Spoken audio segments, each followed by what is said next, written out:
All right, let's dive in. Today, we are cracking open one of the most important chips ever made, the Intel 8086. Seriously, this is the microprocessor that kicked off the entire PC revolution. We're going to follow a single command on its journey right through the heart of this legendary processor. Let's get to it. But before we get into the nitty-gritty, let's just stop and think for a second. We're always talking about processors thinking or computing, but what does that actually look like, down at the hardware level? It's not some magic cloud. It's a physical, step-by-step process. And for the 8086, the secret sauce wasn't just brute force speed.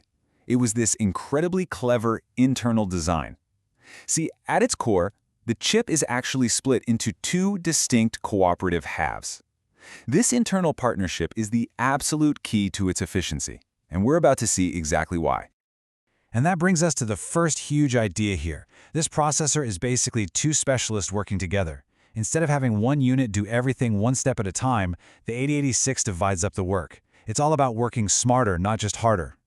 So here they are, our two main sections. On one side, we've got the Bus Interface Unit, or the BIU for short. Its job? To talk to the outside world, specifically the system's memory. And on the other side, you have the Execution Unit, or EU, and that is the brains of the operation. These two units are always working in parallel, constantly coordinating to get things done. The absolute best way to wrap your head around this partnership is to picture a professional kitchen. The BIU, that's your sous chef. It's constantly running to the pantry. That's the computer's memory to grab ingredients, which are the instructions. Meanwhile, the EU is the head chef, who never has to leave the station. They get to focus 100% on the complex work of actually cooking, or executing those instructions, because the sous chef makes sure the next ingredient is always ready to go. And this whole clever setup? It's got a name, pipelining. It's this simple but totally revolutionary idea that you can start fetching the next instruction while the current one is still being worked on. The head chef never has to wait, and the whole kitchen just runs way faster.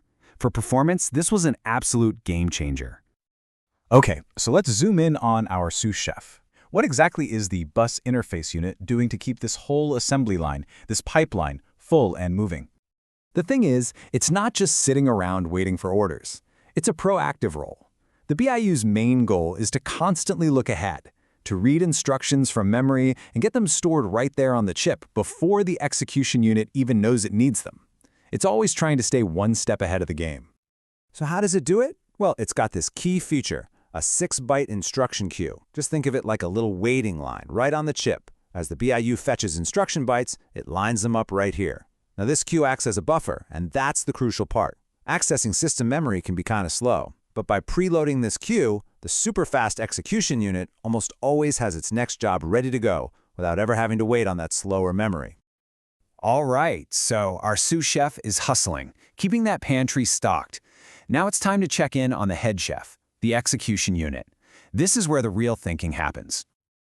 Now, the EU has its own awesome set of specialized tools. It's got the Arithmetic Logic Unit, or ALU. That's basically the processor's heavy-duty calculator. It's got a set of general-purpose registers, which are like a super-fast little scratch pad for holding data.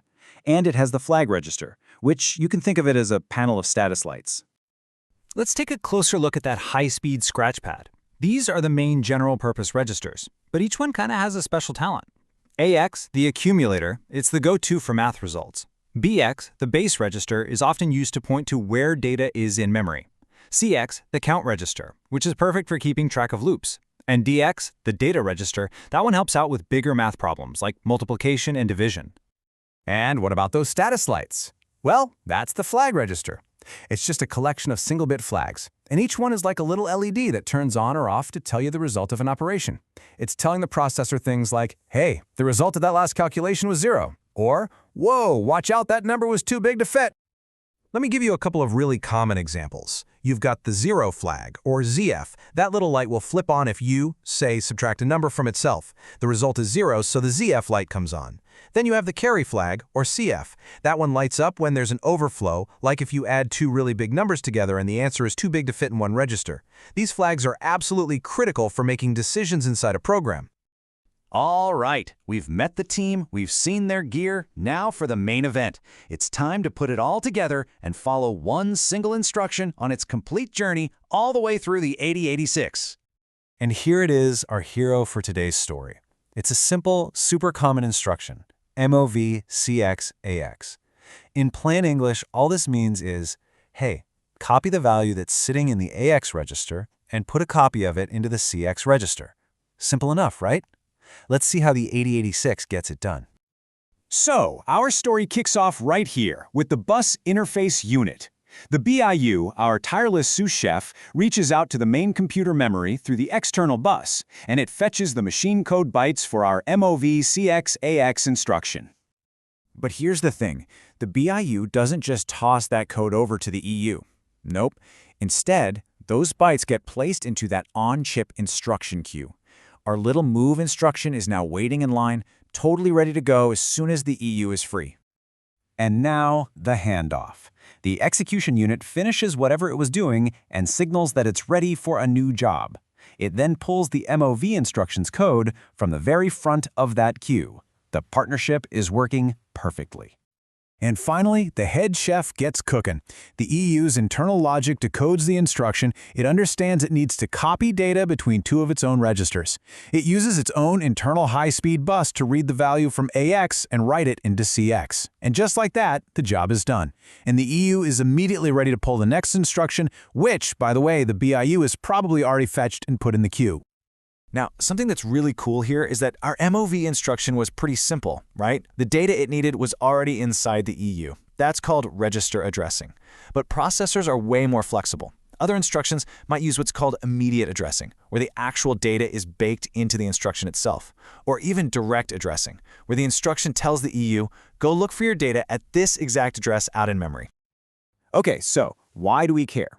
Why did we just follow one tiny little instruction on its journey? Well, because this fundamental design, this beautiful separation of fetching and executing, was so ridiculously successful that it became the blueprint for decades of computing to come.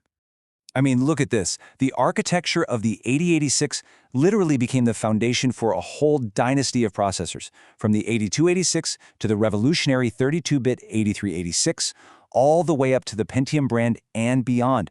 The core ideas we just walked through were carried forward and made better and better, creating the foundation of the x86 architecture that pretty much still runs the world today.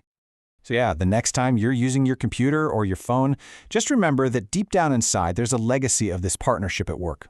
A sous chef and a head chef, constantly moving in this highly efficient, pipelined dance that was first perfected decades ago.